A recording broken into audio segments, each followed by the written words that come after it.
Hoy en nuestro tema del día vamos a hablar de la ocupación de viviendas y de la moción que llevó el pasado pleno del Ayuntamiento Ciudadano, en el que se pedía que se respaldara a los propietarios de la vivienda ocupada. Para hablar de ello tenemos a David Dorado, es el portavoz del Grupo Municipal de Ciudadanos en el Ayuntamiento de Córdoba. David, fue una propuesta, una moción que no fue respaldada por alguno de los grupos políticos del Ayuntamiento, quizá porque no fue entendida en su totalidad o no quisieron entenderla.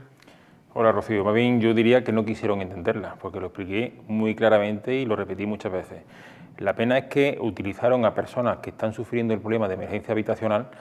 para hacerles creer que esa moción iba contra ellas, y nada más lejos de la realidad. Nosotros partimos de un punto en el que hay una demanda ciudadana, no solamente en Córdoba, con distintos barrios de Córdoba, sino en toda España, de que hay un problema con mafias que se dedican a ocupar viviendas y a traficar con estas viviendas y además otras que están ocupando directamente a traficar con estupefacientes y con personas, rompiendo la convivencia vecinal. Nosotros vamos contra este tipo de mafias y por eso en nuestra medida se especifica la creación en el Código de Enjuiciamiento Civil y Criminal, la creación de un delito específico de ocupación por mafias que usan las viviendas con fines delictivos. Eso lo han querido obviar, han querido ignorarlo y han intentado manipular a personas que están sufriendo ese problema y que han ocupado viviendas porque si no se quedaban en la calle, para hacerles creer que Ciudadanos va contra estas personas y nada más lejos de la realidad. Sí que estabais hablando de una problemática que ya se lleva denunciando muchísimo tiempo atrás, por ejemplo en casos como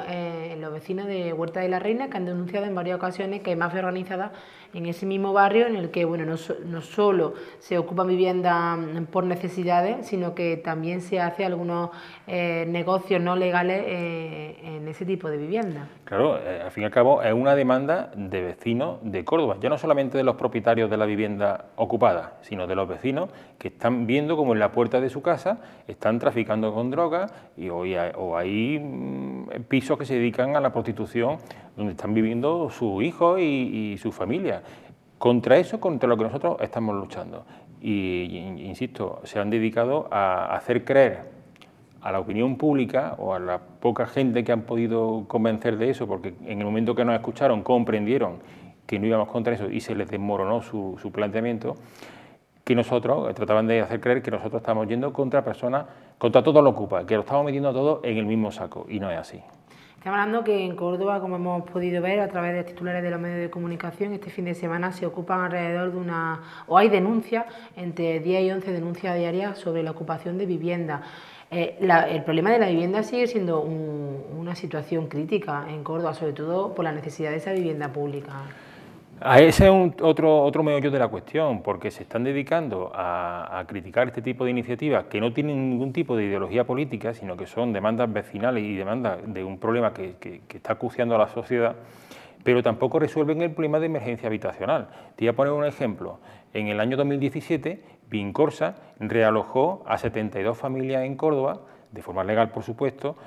aplicando el Código de Buenas Prácticas, 72 familias, muy bien, pero es que hay una asociación, una ONG con muchísimos menos recursos, concretamente es ANFANE, que ha realojado a 255 familias en el mismo periodo de tiempo, aplicando el Código de Buenas Prácticas Bancarias. ¿Qué significa esto? Que con una cuota de 50 euros, la familia que ha sido desahuciada puede volver a su propia vivienda,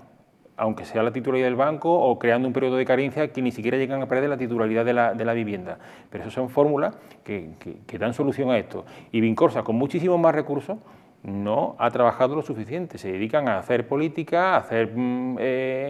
política populista, postureo y levantar cortinas de humo para hacer creer que están con los más débiles. Y no es verdad, no están trabajando por los más débiles, están trabajando electoralmente por sí mismos.